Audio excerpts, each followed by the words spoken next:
Salam jumpa pemirsa, apa kabar Anda? Kembali lagi di Nusa Tenggara Timur hari ini. Ya, saudara, sejumlah informasi menarik dan teraktual dari berbagai daerah di Nusa Tenggara Timur telah kami siapkan untuk Anda. Untuk itu mengawali perjumpaan kita, berikut cuplikan berita utama. Kemeriahan hari ulang tahun TVRI ke-62 tahun.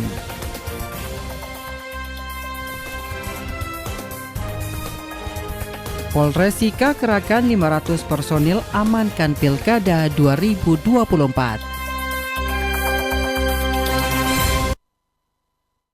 Saudara, dua cuplikan berita utama tadi akan kami rangkai dengan beragam informasi menarik lainnya.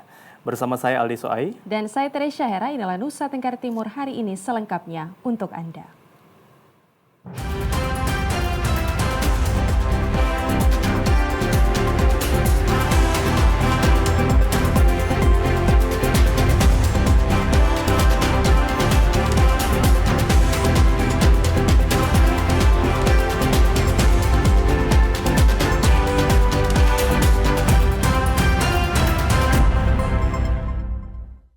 Kita awali berita pertama, Saudara. Tepat hari ini, Sabtu 24 Agustus 2024, TVRI berulang tahun ke-62 tahun. Seluruh stasiun daerah melakukan upacara peringatan hari ulang tahun, begitu juga yang dilakukan di LPP TVRI NTT.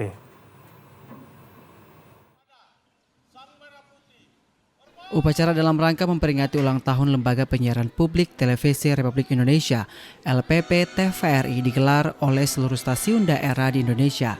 Hal serupa dilakukan oleh LPP TVRI NTT. Upacara memperingati HUT TVRI di LPP TVRI NTT ini dipimpin langsung oleh Kepala Stasiun TVRI NTT Asmeta Kalumang. Upacara diikuti oleh pegawai LPP TVRI NTT, mahasiswa dan siswa PKL Angkatan 2024. Seluruh peserta upacara menggunakan pakaian adat dari berbagai daerah Indonesia.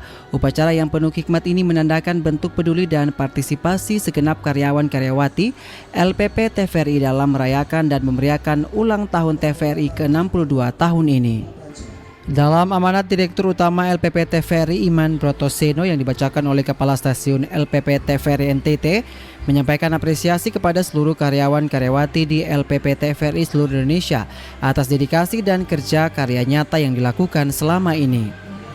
Dan terima kasih yang sebesar-besarnya kepada semua pihak yang telah berkontribusi dalam dalam perjalanan panjang ini. Momentum hari ulang tahun TVRI yang ke-62 hendaknya kita jadikan sebagai saat untuk merenungkan perjalanan yang telah kita tempuh, sekaligus menatap masa depan dengan penuh optimisme. Mari kita terus berkarya, berinovasi, dan memberikan yang terbaik bagi Indonesia sesuai dengan tema berkarya merawat bangsa.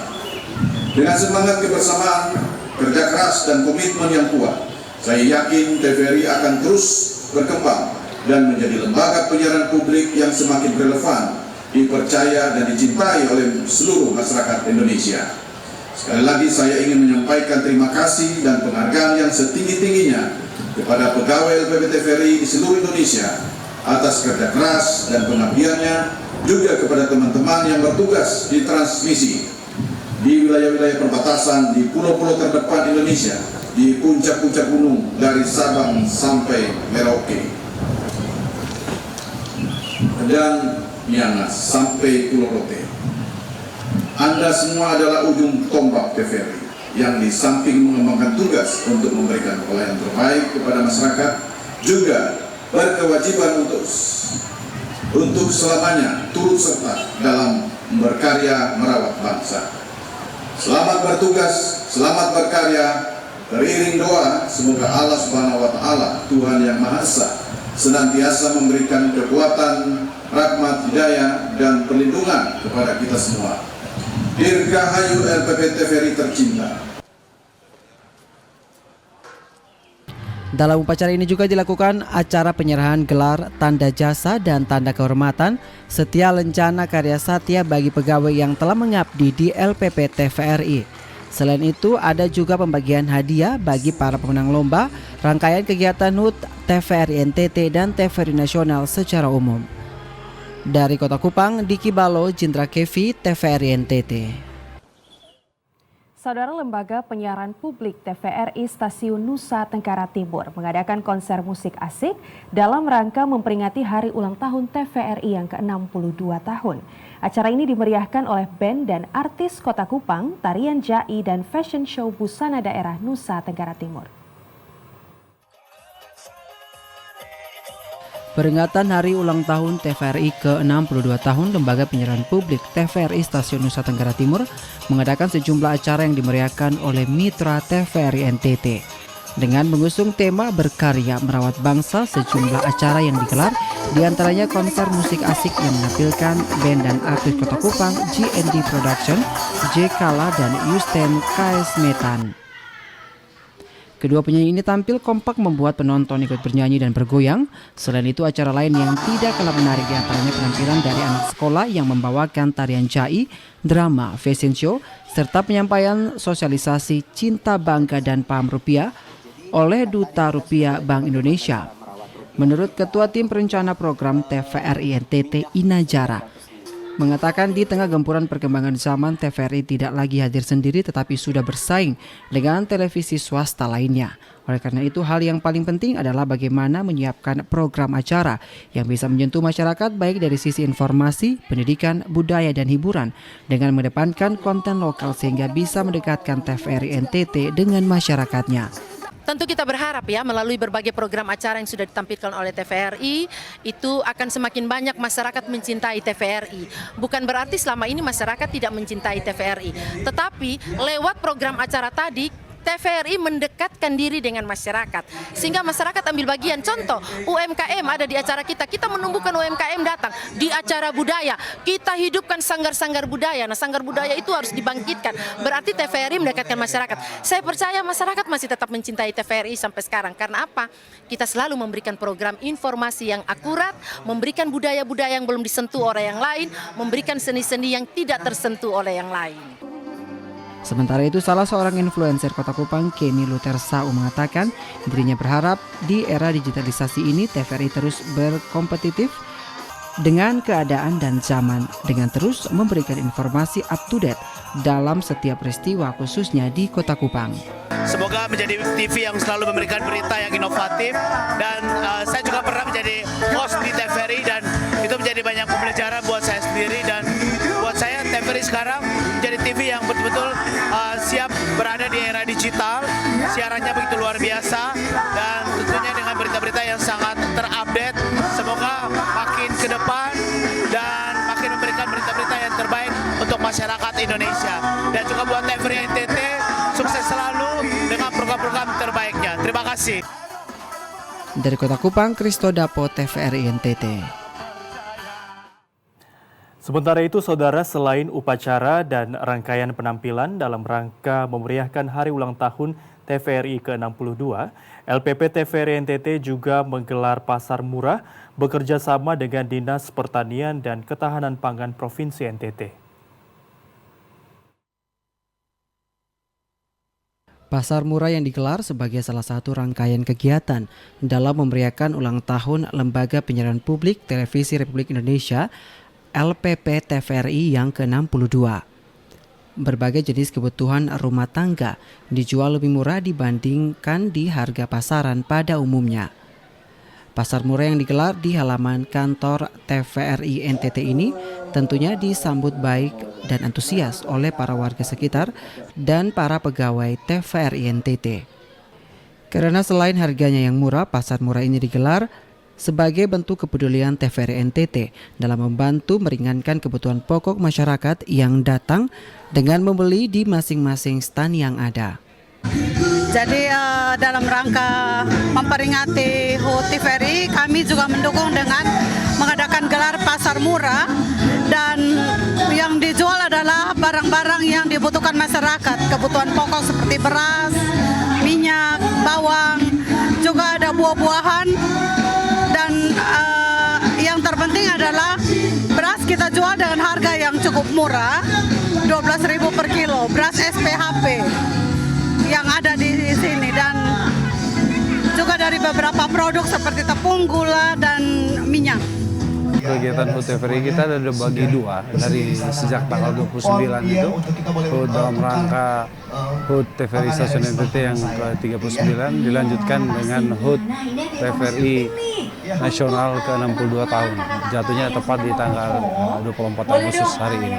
Ya, harapan kami sih sebenarnya ulang tahun ini kan untuk lebih mengingatkan kita kepada masyarakat bagaimana sepak terjang TVRI dan juga bahwa kami masih terus eksis untuk kepentingan bangsa dan negara. Pasar murah menjadi solusi agar kestabilan ekonomi yang dirasakan oleh masyarakat dan tentunya menjadi jawaban atas kebutuhan yang kian hari meningkat. Dari Kota Kupang, Diki Balo, Jindra Kevi, TVRI NTT. Saudara, kita beralih ke informasi lainnya. Keharuman kopi Arabica Bajawa selalu menggoda siapa saja agar menikmati, walau bagi mereka yang bukan pencinta kopi, tetapi akan membangkitkan rasa penasaran untuk mencicipi kopi Arabica Bajawa dengan kualitas terbaik karena dihasilkan dari tanaman kopi organik tanpa campur tangan pemupukan berbahan kimia, sehingga kekasan aromanya akan selalu menarik perhatian untuk dicicipi dan menggoda selera.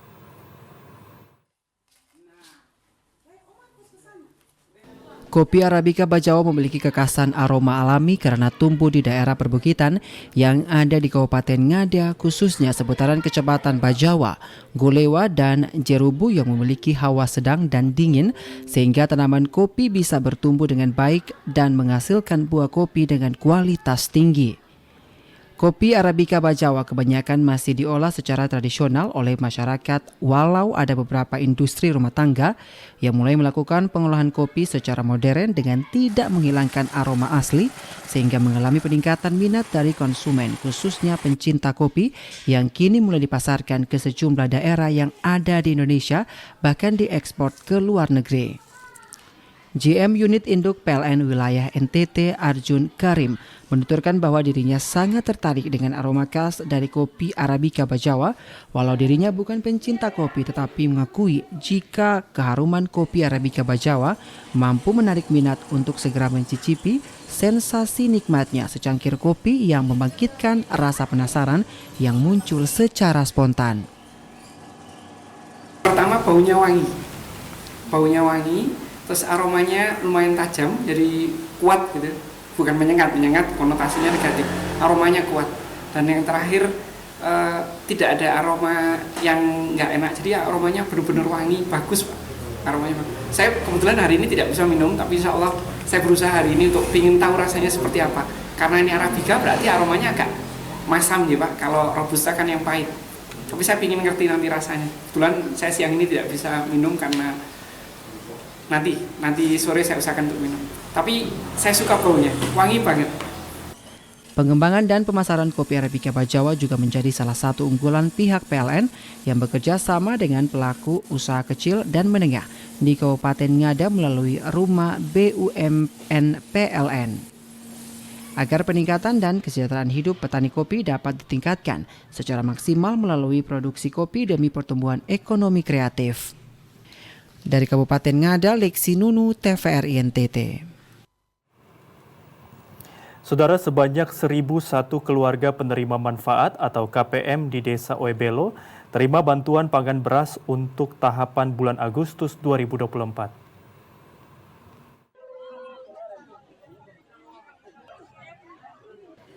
Penyaluran bantuan beras ini merupakan beras cadangan pangan pemerintah atau CCP yang disalurkan bagi keluarga penerima manfaat kurang mampu yang menerima bantuan sosial reguler PKH dan pangan beras tunai dari Kementerian Sosial. Penyaluran ini dilakukan di kantor Desa Oebelo, Kecamatan Kupang Tenggah. Pantauan TVRI NTT, sebanyak 1.001 keluarga penerima manfaat atau KPM membludak di kantor Desa Oebelo tersebut untuk tahapan bulan Agustus 2024. Adapun untuk penerima bantuan beras ini, warga mengantri dan kemudian melakukan validasi dokumen dan pengambilan foto. Kemudian mengambil beras sebanyak 10 kg untuk setiap KPM. Kepala Desa Oebelo Martin Hala saat dikonfirmasi mengatakan Jumlah penerima bantuan sosial berupa beras di Desa Oebelo ini mengalami kenaikan yang cukup signifikan. Dari 900 lebih KPM kini meningkat menjadi 1.001 KPM. Sementara berdasarkan data yang ada, jumlah KPM yang ada di Desa Oebelo mencapai 1.025 kepala keluarga, tetapi baru 1.001 kepala keluarga yang tercover. Martin Hala mengakui dengan disalurnya bantuan beras tersebut sudah sangat membantu dan meringankan kebutuhan harian mereka saat gagal panen dan mengalami kekeringan saat ini. Untuk pembagian ini saat ini belum ada kendala. Yang kendala itu mungkin kita melakukan pengecekan by address. Jadi artinya kita harus mengecek ulang penerima itu betul-betul di mana yang bersangkutan supaya jangan terjadi kesalahan penerimaan. Untuk kali ini ada 3, kemungkinan nanti dia ada sampai di bulan Jadi undangan itu ada 3 tahap. Di sini ada Agustus, Oktober, Desember. Di undangan ini Agustus, Oktober, Desember. Kalau harapan saya ya tetap dilanjutkan karena kita melihat situasi juga, situasi alam ini juga kadang-kadang tahun ini gagal panen juga. Harapan saya kalau ini tetap dilanjutkan membantu kebutuhan masyarakat. Sementara itu, Kepala Dusun 3 Desa Oebelo, Robi Moimbatu, pada kesempatan tersebut berharap bantuan pangan ini dapat dilanjutkan secara berkala, dilihat efek manfaat yang diterima masyarakat Desa Oebelo. Mayoritas masyarakat berprofesi sebagai petani dan memiliki pendapatan rendah sangat dibantu dengan adanya bantuan beras tersebut. Keadaan yang dialami oleh masyarakat sehingga pemerintah bisa memperhatikan. Tentu harapan kami bantuan ini bisa berlanjut karena apa?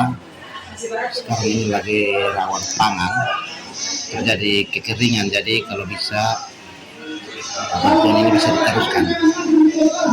Bukan hanya tahun ini saja, tapi harapan kami pemerintah pada tingkat bawah kalau bisa berlanjut lah. Diharapkan warga kurang mampu yang belum berkesempatan menerima bantuan beras saat ini pada tahapan penyaluran berikut bisa terakomodir. Dari Kabupaten Kupang, Kris Poto, TVRI NTT. Saudara, memasuki puncak musim kemarau, perusahaan daerah air minum Kabupaten Belu menyiapkan strategi agar bisa memenuhi kebutuhan air minum bagi masyarakat.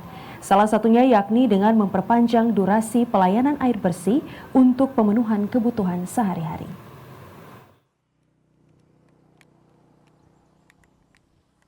Perusahaan daerah air minum Kabupaten Belu dalam upaya memenuhi kebutuhan air bersih bagi masyarakat terus berupaya sehingga bisa memenuhi kebutuhan masyarakat. Di saat puncak musim kemarau pada bulan September hingga Oktober, langkah antisipasi dini telah dilaksanakan yakni dengan memanfaatkan sejumlah spam untuk melayani kebutuhan air bersih, salah satunya yakni dengan memanfaatkan spam dari bendungan Highcrete dengan kapasitas 40 liter per detik. Dari spam Highcrete, pelayanan air bersih bagi masyarakat dapat mensupport beberapa wilayah, khususnya di Kota Atambua.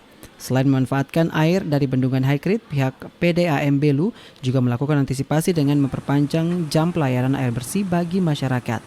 Sebelumnya pelayanan yang dijalankan 2 kali dalam seminggu, kini berubah menjadi 1 kali seminggu dengan durasi 7-9 jam. Dengan durasi yang cukup ini diharapkan masyarakat dapat memanfaatkan waktu sebaik mungkin untuk menampung air bersih bagi keperluan sehari-hari. Selain itu, langkah yang sebelumnya telah ditempuh yakni dengan penambahan ribuan sambungan air di rumah warga yang sampai saat ini telah mencapai 4.875 sambungan rumah. Terkait antisipasi musim kemarau pada tahun ini, pihak PDAM Belu optimis bisa melaluinya dengan belajar dari pengalaman mengantisipasi dampak El Nino. Untuk kondisi saat ini kami sudah mengurangi tidak 1 minggu 2 kali lagi, karena debit air dia sudah sangat menurun. Kami pelayanan itu 1 minggu 1 kali, tapi durasinya sama seperti 1 minggu 2 kali. Durasi waktunya kami perpanjang. Dulunya itu kurang lebih 4-5 jam, 1 minggu 2 hari, 2 kali kami layani. Saat ini bisa sampai 7-8 jam, bahkan ada yang sampai 9 jam. Jadi untuk pelanggan-pelanggan setia PDAM, gunakan waktu yang maksimal untuk menampung air.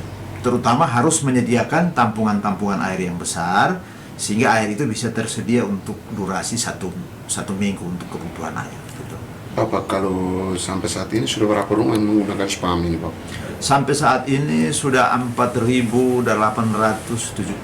sampungan rumah. Dari Kabupaten Belu, Andri Witak, TVRI NTT. Saudara, informasi seputar persiapan Pilkada 2024 akan kami hadirkan bagi Anda sesaat lagi. Tetaplah bersama kami.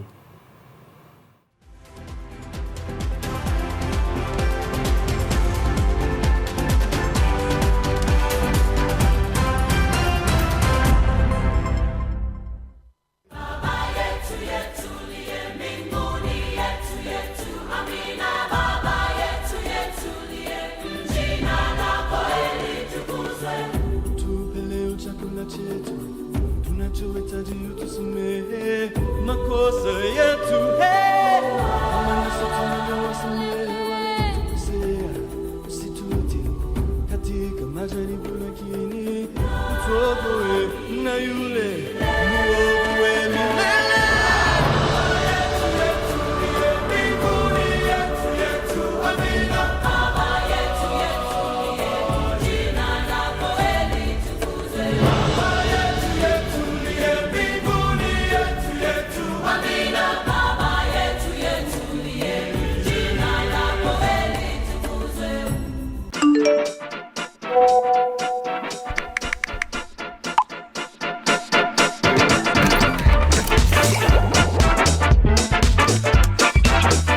Bapak Mama Basodara dong yang punya dan pakai aplikasi WhatsApp, ingat jangan sekali-sekali download file dengan format APK yang biasanya disamarkan dalam bentuk undangan nikah, pengecekan resi paket, informasi perbankan, dan lain-lain. Itu adalah modus penipuan online baru yang dapat mencuri data pribadi Bapak Mama Basodara dong. Lebih parah lai, data tersebut dapat digunakan untuk menguras kartu saldo m-banking atau saldo e-wallet.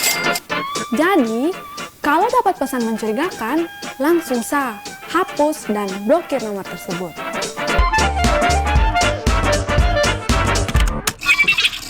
Kelestarian hubungan manusia dengan alam tergantung bagaimana manusia memperlakukan lingkungan tempat dia hidup. So the first time I came to Indonesia was maybe 15 years ago. I always had the dream since I'm small to come to Indonesia. I would tell always my father in Spain, I want to go one day to Indonesia. Yang paling menakutkan bagi ekosistem laut adalah sampah yang tidak bisa terurai seperti plastik. Bring this trash because at the moment there is no pickup system to collect, and I think we need the help from the local authorities for this. Melestarikan alam saat ini, maka alam dan seistinya juga akan dinikmati anak cucu kita kelak.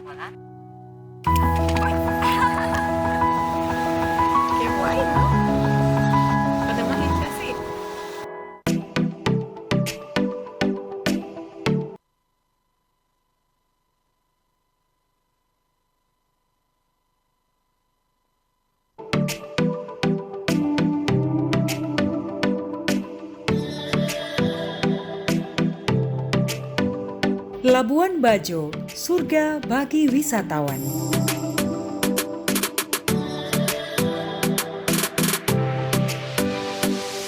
Wonderful Labuan Bajo.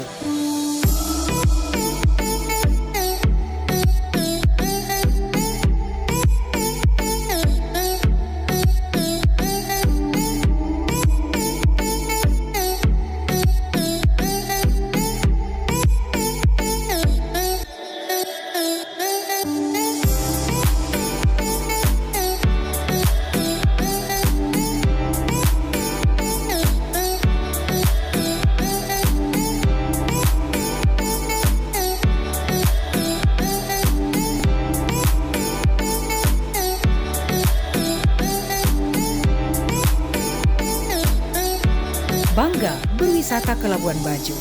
Ayo!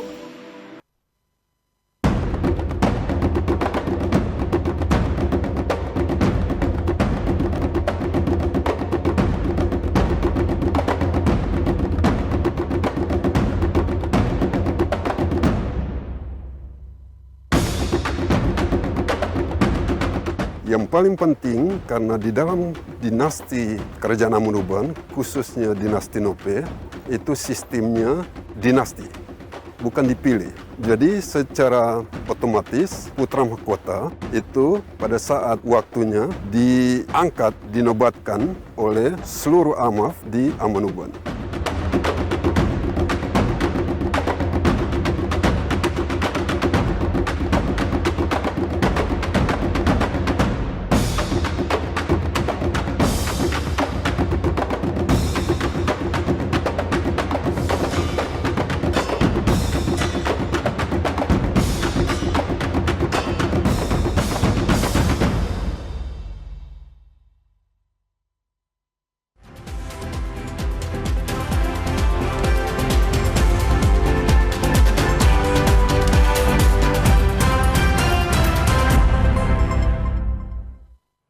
Saudara, terima kasih Anda masih bersama kami di Nusa Tenggara Timur hari ini.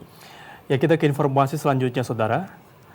Dalam upaya menyukseskan penyelenggaraan pemilihan umum kepala daerah di Kabupaten Belu, Lembaga Penyiaran Publik RRI Atambua berkolaborasi dengan KPU dan Bawaslu Kabupaten Belu melaksanakan sosialisasi bagi pemilih pemula. Lewat sosialisasi ini diharapkan dapat memberikan pendidikan politik yang baik bagi pemilih pemula sebelum pilkada dilaksanakan.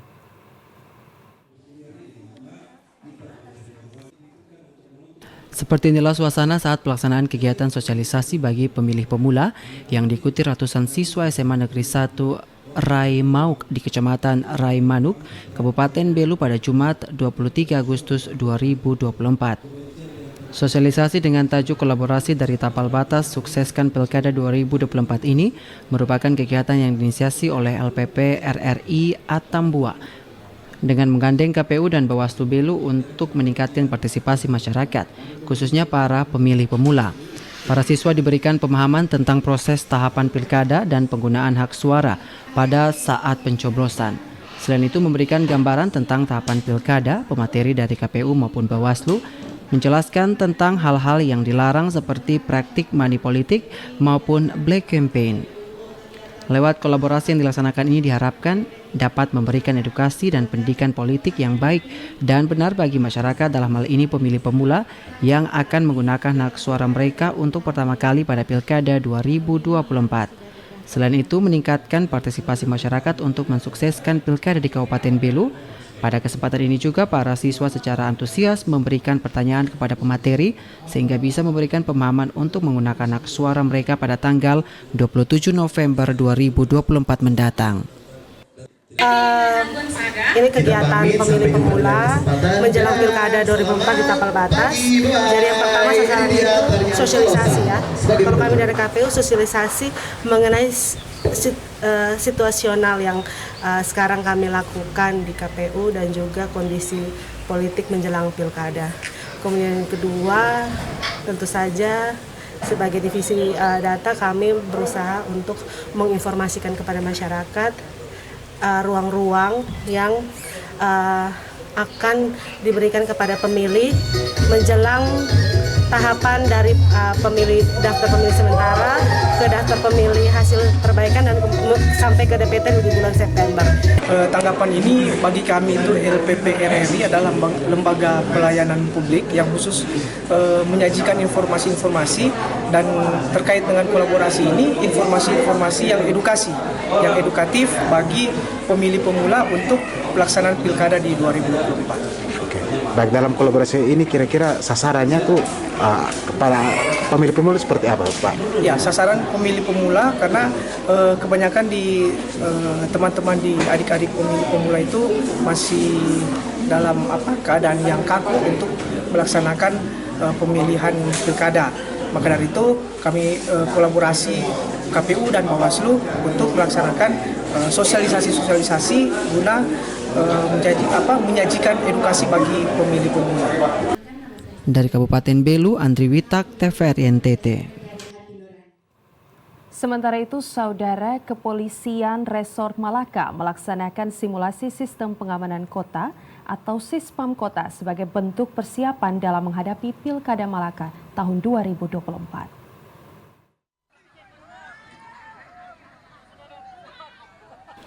Aksi Sispam Kota dilaksanakan di Makopolres Malaka sebagai bentuk persiapan dalam menghadapi pesta demokrasi atau pemilihan kepala daerah pada November 2024 mendatang. Kapolres Malaka Rudi Junus Jacob Ledo mengatakan simulasi sistem pengamanan kota dilakukan dengan tujuan untuk memastikan kesiapan personil dalam melakukan pengamanan pada pemilu 2024 di Kabupaten Malaka, sehingga apabila terjadi konflik yang tidak diinginkan, personil Polres Malaka dapat melakukan pengamanan atau pengendalian secara baik. Lanjut Rudi, Kabupaten Malaka merupakan daerah yang damai, untuk itu perlu dijaga. Polri siap hadir di tengah masyarakat untuk memberi kenyamanan, ketertiban selama proses atau tahapan Pilkada 2024 berlangsung, sehingga masyarakat dapat mengikuti dan melaksanakan tahapan pemilu 2024 dengan aman dan damai.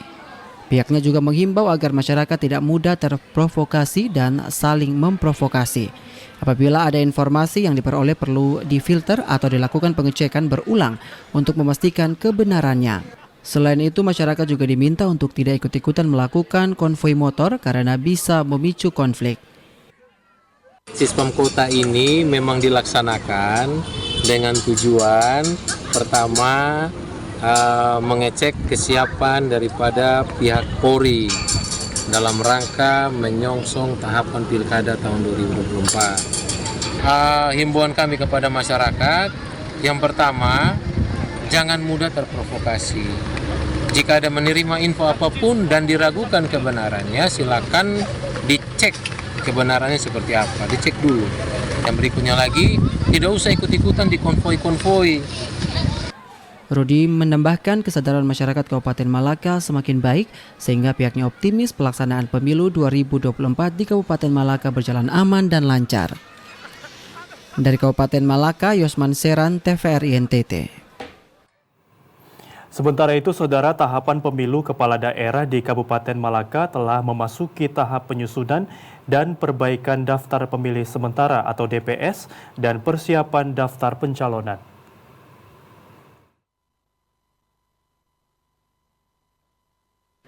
Hal itu disampaikan Ketua Komisi Pemilihan Umum Kabupaten Malaka Juventus Adrian Bere di ruang kerjanya belum lama ini. Juventus mengatakan Komisi Pemilihan Umum atau KPU Kabupaten Malaka masih dalam proses penyusunan dan perbaikan daftar pemilih sementara pasca dilakukannya pencoklitan. Daftar pemilih sementara tercatat sebanyak 147.805 jiwa. KPU Malaka juga masih menunggu tanggapan dari masyarakat terkait DPS sejak diumumkan KPU. Jangka waktu penilaian atau tanggapan dari masyarakat selama kurang lebih 1 minggu, mulai dari tanggal 18 hingga 27 Agustus 2024. Apabila ada tanggapan masyarakat, maka KPU Kabupaten Malaka akan melihat kembali DPS tersebut untuk dilakukan perbaikan sesuai dengan aturan yang ditetapkan. Yuven mengaku hingga saat ini belum ada tanggapan dari masyarakat. Dan selain itu, KPU Malaka juga saat ini sementara mempersiapkan proses pencalonan bakal calon kepala daerah yang akan berlangsung pada tanggal 27 Agustus hingga 29 Agustus mendatang. Terkait daftar pencalonan, pihaknya berharap agar ada kerjasama semua stakeholder demi kelancaran proses pendaftaran bakal calon kepala daerah pada Pilkada 2024 di Malaka.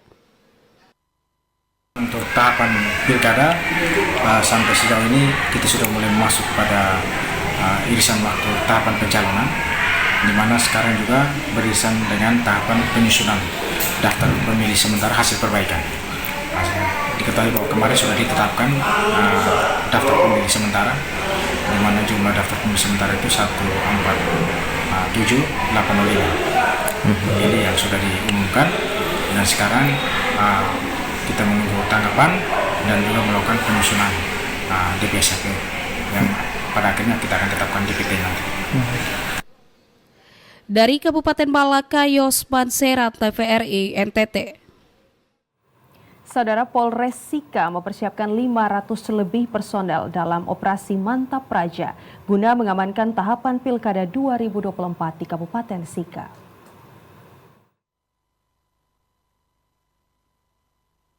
Kapolres Sika AKBP Hardi Dinata mengatakan 500 personil itu terdiri dari anggota Polres Sika dan pasukan Brimob. Selain itu, Polres Sika juga akan dibantu personil TNI dari Kodim 1603 Sika. Menurutnya, untuk mengetahui kesiapan personil, pihaknya sudah menggelar simulasi Sispam Kota guna menghadapi berbagai potensi ancaman keamanan selama proses pilkada berlangsung. Ia mengaku dalam proses pengamanan pilkada, Polres Sika berkolaborasi dengan TNI dan beberapa stakeholder lainnya untuk memberi keamanan selama tahapan pilkada berjalan. Ia berharap agar seluruh pihak yang terlibat lebih siap menghadapi segala kemungkinan yang terjadi agar pemilihan kepala daerah di Kabupaten Sika dapat berjalan lancar dan damai. Dari pihak Polres Sika beserta Brimob itu kita sekitar 500 lebih personil akan kita gerakkan untuk mengamankan pilkada tahun ini. Jadi seluruh daerah akan kami anggap sebagai daerah rawan untuk tetap meningkatkan dan standby dalam kondisi. Dari Kabupaten Sika, Amar Kabelen, TVRI NTT. Saudara, pendidikan gratis merupakan jalan terbaik bagi calon mahasiswa yang berasal dari keluarga kurang mampu agar dapat menikmati pendidikan yang berkualitas tanpa membebankan orang tua. Hal inilah yang mendorong Stiper Flores Bajawa memberikan beasiswa penuh bagi calon mahasiswa agar dapat menikmati pendidikan tinggi melalui beasiswa reguler dan aspirasi partai politik.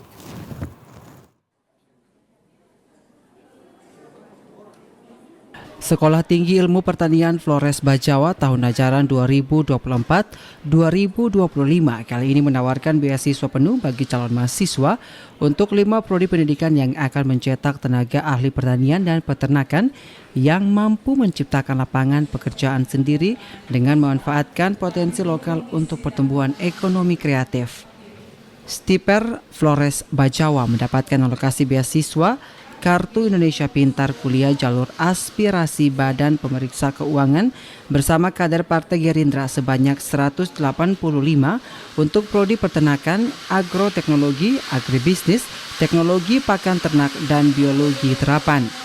Keunggulan Kartu Indonesia Pintar Kuliah adalah pembebasan biaya pendidikan dan bisa memperoleh uang saku asalkan memenuhi ketentuan akademik yang berlaku.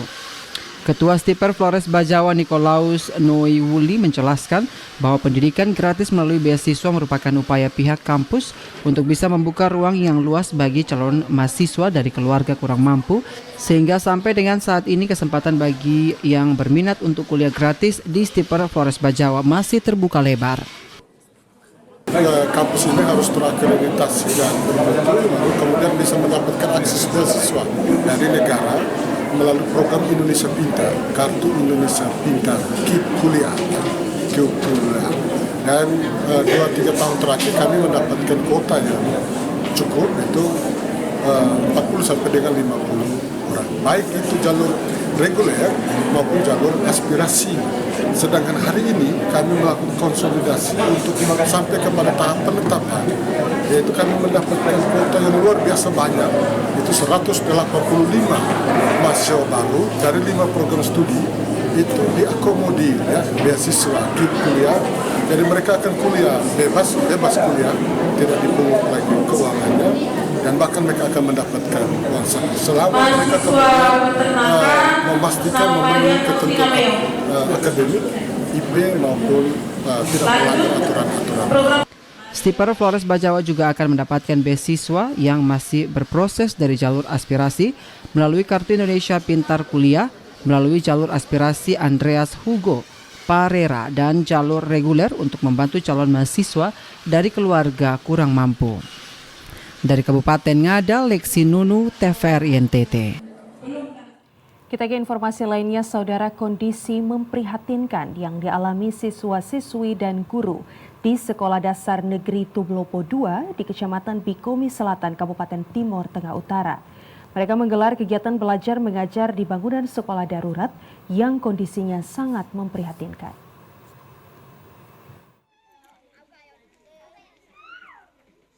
Di bangunan darurat berdinding bebak inilah sebanyak 76 orang siswa-siswi sekolah dasar negeri Tublopo II di Desa Tublopo, Kecamatan Bikomi Selatan, Kabupaten Timor Tengah Utara menimba ilmu setiap hari sejak tahun 2019. Bangunan yang hanya berlantai tanah beratap seng yang sudah lapuk serta daun gewang ini menjadi saksi bisu perjuangan mereka untuk tetap mendapatkan pendidikan meskipun kondisi bangunan sekolah yang ada jauh dari kata layak. Namun kondisi yang dialami sekolah ini tidak menyurutkan semangat dan juga niat para siswa dan guru yang ada untuk datang setiap hari melaksanakan kegiatan belajar mengajar. Mereka tidak pasrah dan menyerah meskipun dikala hujan sering terjadi kebocoran di sela-sela atap dan panas terik yang menyusup melalui celah-celah dinding. Cornelis Laki, salah satu guru di sekolah tersebut menuturkan, sebenarnya sekolah tersebut telah memiliki gedung permanen dengan fasilitas yang cukup lengkap yang dibangun pemerintah sejak tahun 2007 lalu dan telah digunakan saat itu. Namun dengan alasan jumlah siswa yang minim saat itu, sekolah yang ada kemudian ditutup oleh pihak dinas pendidikan setempat atas perintah bupati saat itu. Lux, permanen, dan bukan hanya 6 ruang atau 9, bahkan belasan. Siapa yang perintahkan? Waktu itu secara hukum, bukti hukum tidak ada. Hanya dalam hal ini kami diperintahkan oleh bupati bilang harus pindah dari sini supaya mendekatkan pelayanan dengan masyarakat. Kami tidak mau, tetapi kami hampir didatangi setiap hari oleh kepala desa dan juga oleh Bapak Camat sendiri. Bilang harus amankan situasi ini. Nah, terakhir saya punya kepala sekolah yang sekarang sudah ini, namanya Pak Kuskono. Dia tanya pada Pak Camat bahwa kira-kira surat perintah di mana Pak? Bapak Camat waktu itu masih Yohanes Senak, Bapak Yohanes Senak, tidak sempat beritahu secara pasti karena memang tidak ada surat perintahnya untuk pindah lokasi. Hanya alasannya bahwa karena jumlah siswa tidak mencukupi. Yang di saat itu kalau memang saya tidak salah jumlah siswa sekitar 48. Sementara itu Kepala Desa Tublopo Doratea Naikosat yang ditemui awak media mengaku telah berusaha dan menyampaikan permasalahan SDN Tublopo II ini ke pihak pemerintah daerah. Dalam setiap kegiatan musrembang di tingkat kecamatan hingga kabupaten, masalah ini telah diangkat namun belum menuai hasil. Walau sudah pasrah dan hanya menanti, namun dirinya berharap agar pemerintah dapat segera mengambil tindakan terbaik agar anak-anak dan guru di sekolah tersebut tak seterusnya belajar dalam kondisi terburuk seperti ini.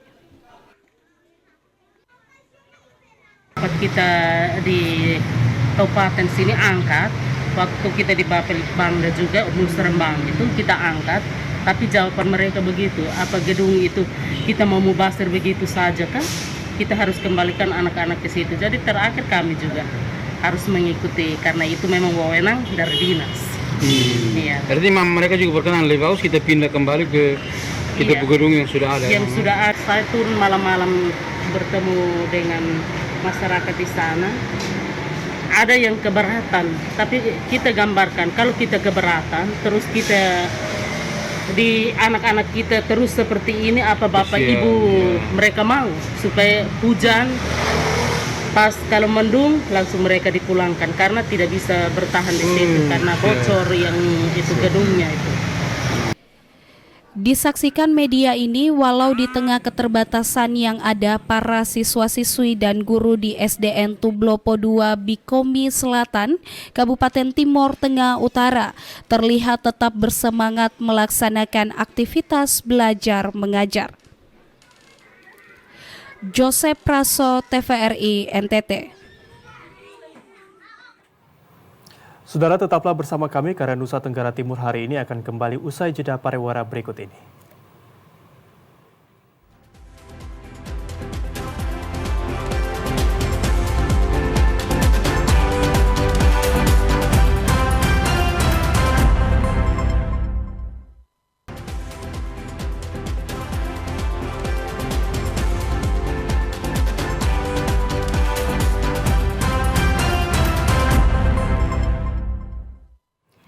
Saudara, Anda masih bersama kami dalam Nusa Tenggara Timur hari ini.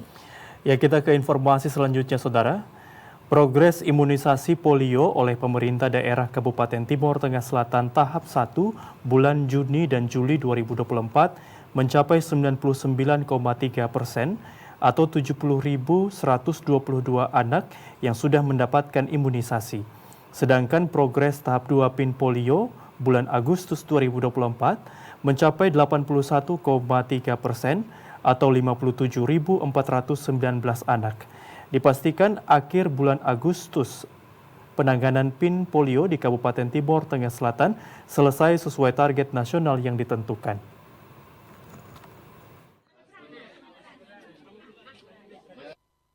Kepada TVRI, Nahat Baunsele, Sekretaris Dinas Kesehatan Kabupaten Timor Tengah Selatan menjelaskan, progres program nasional Pekan Imunisasi Polio bagi anak 0 bulan hingga 8 tahun bulan Juni dan Juli 2024 1 TTS dari target tahap 1 sebanyak 100.000 anak, pemerintah Timor Tengah Selatan melalui Dinkes berhasil melakukan imunisasi kepada 70.122 anak atau 99,3%.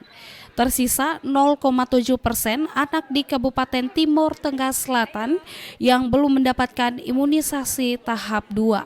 Sedangkan pelayanan Pekan Imunisasi Nasional Polio tahap 2 Agustus 2024 saat ini, pemerintah daerah telah mencapai pelayanan 81,3% dengan jumlah anak yang sudah mendapatkan imunisasi tahap 2 periode Agustus 2024, yakni 57.419 anak, posisi tanggal 22 Agustus 2024 lalu. Dengan demikian, pemerintah daerah terus berupaya untuk mengejar target imunisasi yang ditentukan pemerintah pusat demi tuntasnya program imunisasi. Dalam proses pelayanan tahap 1, pemerintah daerah mengalami sedikit kendala, yakni banyak anak yang baru mengikuti imunisasi polio tahap 1, sehingga pemerintah berupaya menyisir lagi pelayanan tahap 1 untuk memastikan semua anak yang terdata sudah mendapatkan pelayanan tahap 1. Sementara pelayanan dosis 2 Agustus 2024 terus berlanjut dan dipastikan pada posisi akhir Agustus 2024 semua anak di Kabupaten Timor Tengah Selatan sudah selesai mendapatkan pelayanan imunisasi nasional polio tahap 1 dan 2. Tanggal 22 Agustus 2024 kemarin, jumlah sasaran yang sudah kita berikan dosis pertama itu ada sebanyak 70.122 anak atau 99,3%. Dari tinggal 0,7% kita akan dapat 100%. Seluruh anak di TTS dapat dosis pertama. Sekarang kita sementara kejar putaran kedua. Itu cakupannya sudah 81,3% atau sebanyak 57.419 anak yang sudah kita imunisasi. Kita terus kejar karena pada saat putaran kedua ini banyak yang baru keluar untuk dosis 1. Maka kita akan perpanjang dengan 2 minggu ke depan, kita akan ulang sehingga sasaran yang sudah mendapatkan dosis pertama seluruhnya kita pastikan untuk dapat dosis kedua. Pantauan TVRI di beberapa wilayah pelosok Kabupaten Timor Tengah Selatan tampak PJ Bupati Timor Tengah Selatan Seperius Edison Sipa dan Forkompimda berperan aktif dan turun tangan melakukan pelayanan Pekan Imunisasi Nasional kepada anak-anak bayi dan balita di Kabupaten Timor Tengah Selatan sampai pelosok desa. Dari Kabupaten Timur Tengah Selatan, Evan Baitano, TVRI NTT.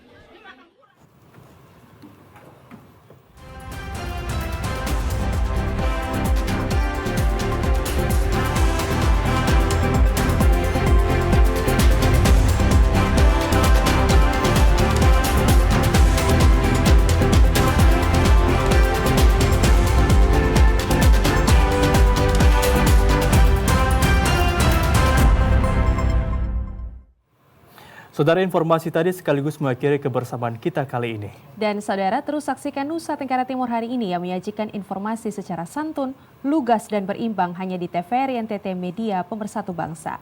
Akhir kata saya Tresya Hera. Dan saya Revalis Soai mewakili seluruh kerabat kerja yang bertugas mengucapkan terima kasih atas kebersamaan Anda. Kami ucapkan selamat ulang tahun kepada TVRI yang ke-62 tahun, terus berkarya merawat bangsa. Sampai jumpa.